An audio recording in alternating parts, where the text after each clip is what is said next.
हरियाणा की हर अपडेट के लिए बेल आइकन दबाएं और सब्सक्राइब करें STV हरियाणा न्यूज। देख रहे हैं हरियाणा न्यूज, मैं हूं आपके साथ फरहीन नाज। चलिए रुख करते हैं फटाफट हरियाणा का। मुख्यमंत्री मनोहर लाल ने बुधवार को वीडियो कॉन्फ्रेंस के जरिए गुरुग्राम में प्रोजेक्ट एयर केयर और गुरुग्राम मेहरौली रोड पर गुरुग्राम के प्रवेश मार्ग के सौंदर्यीकरण की 2 परियोजनाओं के लोकार्पण किया। इस मौके पर मुख्यमंत्री ने कहा कि राष्ट्रीय राजधानी क्षेत्र में गुरुग्राम और फरीदाबाद महानगर होने के नाते यहां दोनों शहरों के लिए अलग से महानगर विकास प्राधिकरण पहले ही गठित किए जा चुके हैं। इन शहरों में वायु प्रदूषण हम सबके लिए एक चिंता का विषय है। इसी को देखते हुए वायु को साफ करने के लिए 2 प्रोजेक्ट एयर केयर योजनाओं की शुरुआत की गई। चंडीगढ़ में हाई पावर परचेज कमेटी की अहम बैठक हुई। इस दौरान बड़ौदा उपचुनाव में वोटों की पोलराइजेशन होने को स्वीकारते हुए कहा कि जेजेपी की सभी वोट बीजेपी उम्मीदवार को नहीं मिली। यदि जेजेपी की सारी वोट मिलती तो 70 से 80 हजार वोट बीजेपी उम्मीदवार को मिल जाते। हालांकि सीएम मनोहर लाल ने कहा कि किसी भी पार्टी की सारी वोट दूसरे दल को कन्वर्ट नहीं होती। वहीं बड़ौदा उपचुनाव में पार्टी के प्रदर्शन पर संतुष्टि जताते हुए सीएम ने कहा कि हम बड़ौदा हार कर भी जीत गए। बीजेपी को बड़ौदा में पहली बार 50,000 तक वोट मिले, जबकि कांग्रेस की 6,000 वोट कम हुई। सीएम ने कहा कि हमने बड़ौदा के साथ विकास के मामले में भेदभाव नहीं होने दिया। प्रदेश के डिप्टी सीएम दुष्यंत चौटाला ने बड़ौदा उपचुनाव नतीजों पर बोलते हुए कहा कि योगेश्वर दत्त ने फाइट बहुत अच्छी की। कांग्रेस प्रत्याशी इंदुराज नरवाल को भी बधाई देते हुए दुष्यंत चौटाला ने कहा कि हार जीत चलती रहती है। चुनाव में दोनों की दलों के कार्यकर्ताओं ने पूरा जोर लगाकर योगेश्वर दत्त के लिए वोट मांगे। दुष्यंत चौटाला ने कहा कि दोनों संगठन के कार्यकर्ताओं की मेहनत से ही 50,000 से ज्यादा वोट मिले।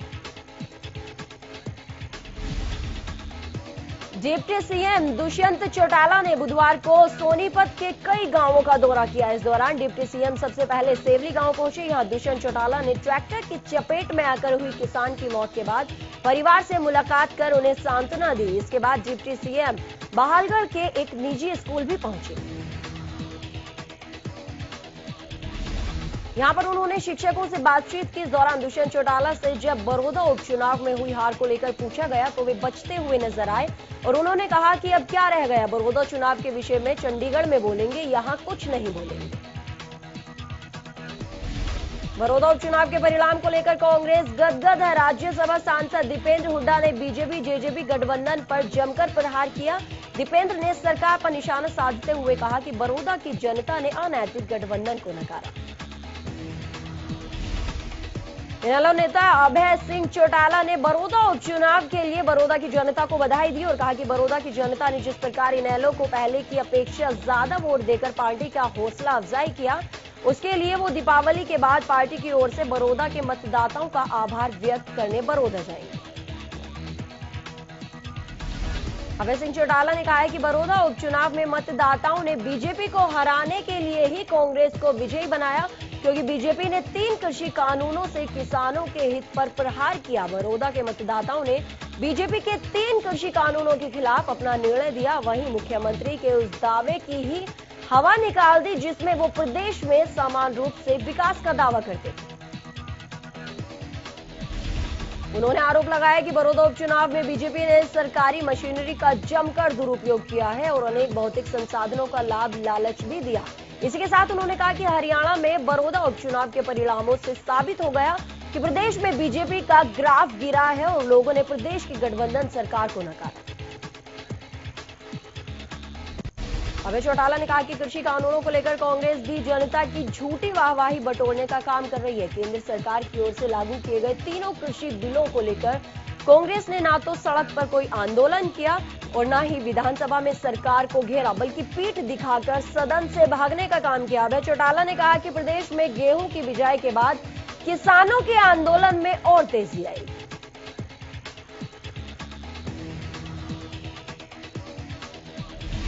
अभय चौटाला ने कहा है कि दीपावली के बाद इनेलो की राज्य कार्यकारिणी की बैठक में हार के कारणों पर मंथन किया जाएगा और बड़े पैमानों पर संगठन में बदलाव किया जाएगा। उसके बाद पूरे हरियाणा में व्यापक अभियान चलाकर दौरे किए जाएंगे और लोगों से संपर्क साधा जाएगा।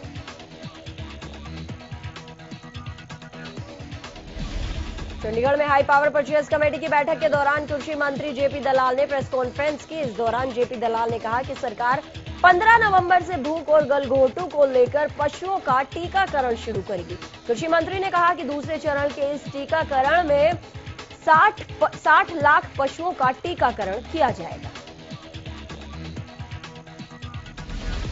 इसी के साथ उन्होंने कहा कि मुंहखोर और गलघोटू खत्म हो गया है। पहले अलग वैक्सीन थी, अब सिंगल डोज का प्रोसेस चल रहा है। कृषि मंत्री ने कहा कि हमने टीकाकरण की 60 लाख डोज लिए हैं, जिसकी कीमत 9 करोड़ रुपए है। उन्होंने कहा कि हमने कोरोना काल में पशुओं को 50 लाख वैक्सीन लगाई। हरियाणा के मुख्यमंत्री मनोहर लाल ने पिछले दिनों हरियाणा वासियों को दिवाली के मौके पर 2 घंटे आतिशबाजी की छूट दे दी, ताकि हर साल की तरह लोग दिवाली पर आतिशबाजी कर धूमधाम से दिवाली का त्योहार मना सकें और व्यापारी भी जिला प्रशासन से परमिशन लेकर पटाखों की बिक्री कर सके। लेकिन करनाल के डीसी कुमार यादव ने पटाखे के बनाने और बिक्री और प्रयोग पर प्रतिबंध लगा दिया। करनाल के डीसी कुमार यादव ने हानिकारक पटाखे जलाने से होने वाले संभावित नुकसान और कोविड-19 महामारी की स्थिति और सर्दी के मौसम को देखते हुए राष्ट्रीय हरित प्राधिकरण की ओर से हाल ही में जारी आदेशों की अनुपालना में एक आदेश पारित जिले में विस्फोटक नियमावली 2008 के नियम 127, 128 और धारा 144 के तहत सभी तरह के पटाखे के बनाने की प्रक्रिया और प्रयोग पर प्रतिबंध लगाया। मीडिया से बातचीत करते हुए उन्होंने बताया कि कोई भी अगर आदेशों की अवहेलना करता पाया गया तो उसके खिलाफ सीआरपीएफ की धाराओं और विस्फोटक नियम 1884 के तहत कानूनी कार्रवाई की जाएगी। उन्होंने कहा कि आदेश अनुसार सभी खंड विकास और पंचायत अधिकारी संबंधित खंड में इन आदेशों को लागू कराएंगे। करनाल के डीसी कुमार यादव ने कहा कि नगर निगम आयुक्त करनाल और सभी नगर पालिकाओं के सचिव भी अपने अपने क्षेत्रों में इन आदेशों को लागू करवाने के जिम्मेदार होंगे। पुलिस अधीक्षक करनाल एनजीटी के आदेशों को लेकर सभी एसएचओ को अपने अपने अधिकार क्षेत्र में ये आदेश लागू करने के लिए कहेंगे। ये आदेश तत्काल लागू होकर आगामी 1 दिसंबर की आधी रात तक लागू रहेंगे। फतेहाबाद प्रशासन ने पटाखे जलाने और बेचने पर प्रतिबंध लगाया। लगातार बढ़ रहे प्रदूषण के चलते फतेहाबाद डीसी ने आदेश दिए कि प्रशासन ने कई पटाखा गोदामों को बंद भी कराया। मामले में डीसी नरहरि सिंह बांगल का कहना है कि बढ़ते प्रदूषण को लेकर यह फैसला लिया गया।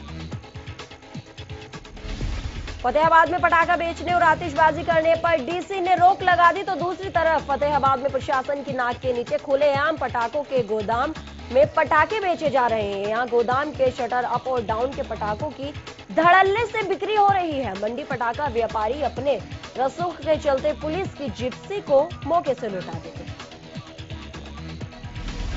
रोहाना के लोदाना में एक दोस्त ने अपने दोस्त की बेरहमी से पीट कर हत्या कर दी। सूचना पाकर मौके पर पुलिस ने शव को कब्जे में लेकर पोस्टमार्टम के लिए भेज दिया और आरोपी की तलाश शुरू कर दी।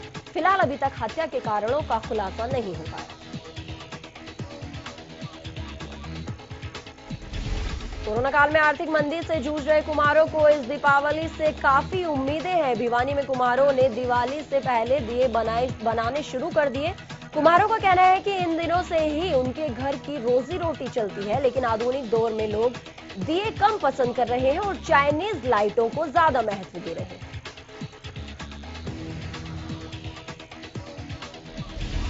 ग्यारह 11,000 फीट की ऊंचाई पर देश की रक्षा करते हुए नांगल चौधरी के गांव नायन के बिशन दयाल ड्यूटी के दौरान ब्रेन हेमरेज होने की वजह से वीर गति को प्राप्त हो गए। जिला प्रशासन की ओर से नायब तहसीलदार ने पुष्प अर्पित कर उन्हें श्रद्धांजलि अर्पित की। सरकार के राज्य मंत्री ओम प्रकाश ने भी मौके पर पहुंच शहीद को नमन किया। इस दौरान राज्य मंत्री ओम प्रकाश ने आश्वासन दिया कि सरकार की ओर से जो सहायता मिलेगी वो जल्द से जल्द दिलवाई जाएगी। वहीं पैरा के सूबेदार मेजर ने हवाई फायर के साथ शहीद को सलामी दी। वीर शहीद को उनके सैनिक साथियों ने अंतिम विदाई दी और भरोसा दिलाया कि परिवार के साथ हर समय खड़े रहेंगे।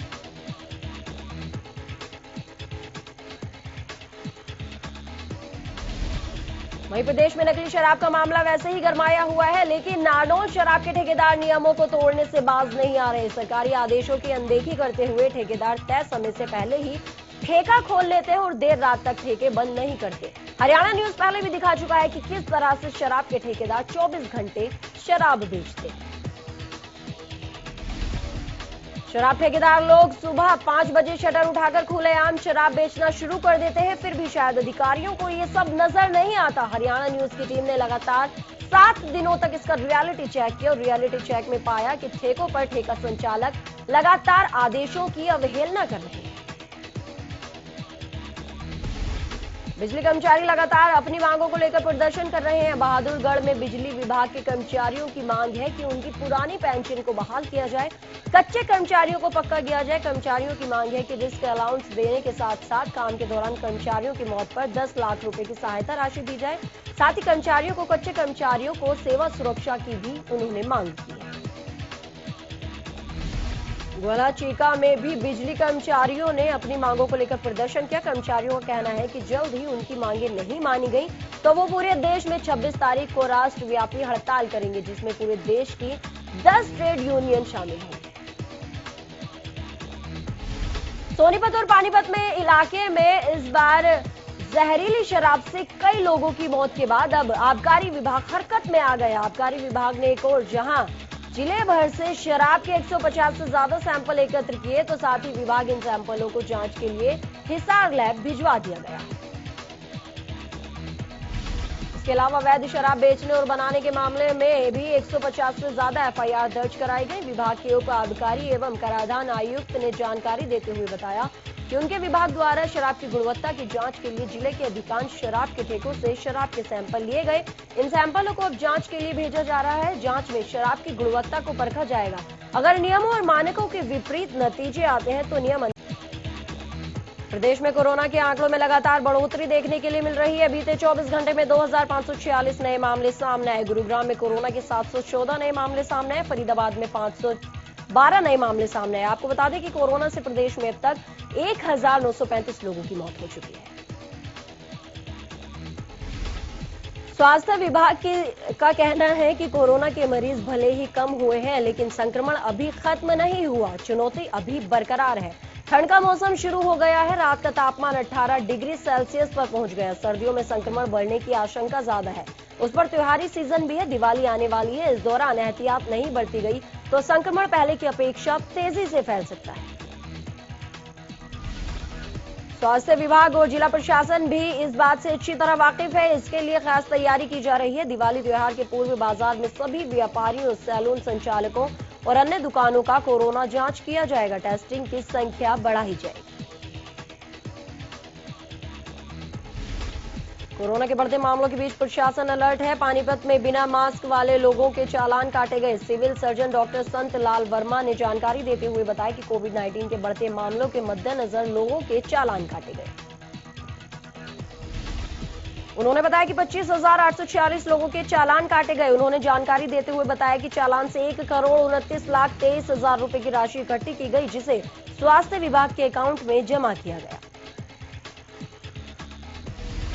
परिवहन मंत्री मूलचंद शर्मा ने कहा कि कर्मचारी यूनियनों की मांगों में से ज्यादातर मांगों को पूरा किया जा चुका है और बाकी मांगों पर कार्यवाही जारी है। साथ ही उन्होंने कहा कि आज के दिन कर्मचारियों की कोई भी ऐसी मांग नहीं जिस पर कोई कार्यवाही न की गई।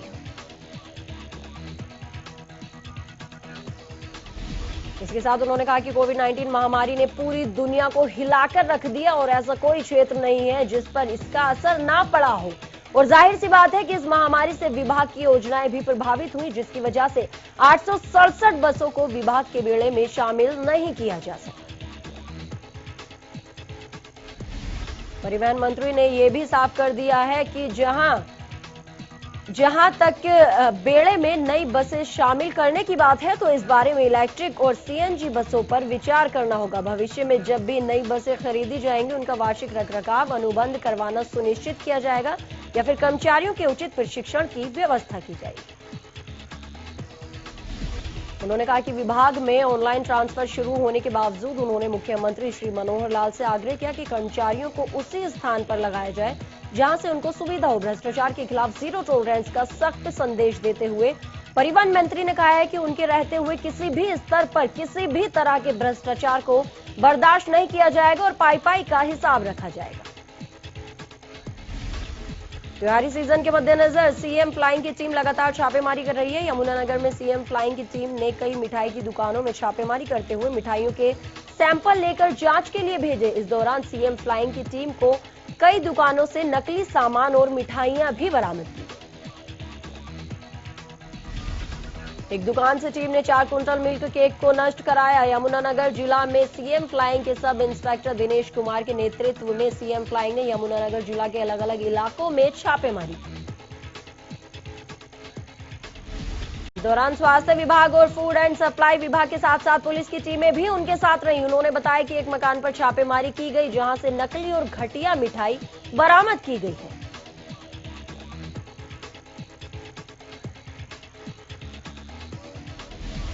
इसके अलावा स्वीट हाउस पर भी छापेमारी करके वहां भी मिठाई के सैंपल लिए गए। उन्होंने बताया कि उनके पास सूचना थी कि यहां बाहर से मिलावटी और घटिया मिठाई सप्लाई होती है, जिस पर ये छापेमारी की गई।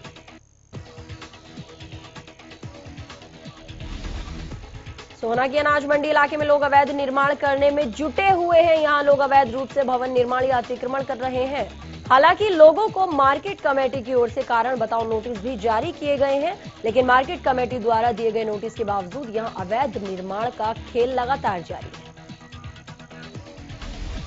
आपको बता दें कि सोहना अनाज मंडी में करीब 28 लोगों ने मार्केट कमेटी से कमीशन एजेंट आढ़ती के लाइसेंस लिए हुए हैं, जो किसानों की फसल को खरीदते हैं, लेकिन सिर्फ 10 से 12 कमीशन एजेंट ही अपनी अपनी आड़तों पर किसानों की फसल को खरीद रहे हैं।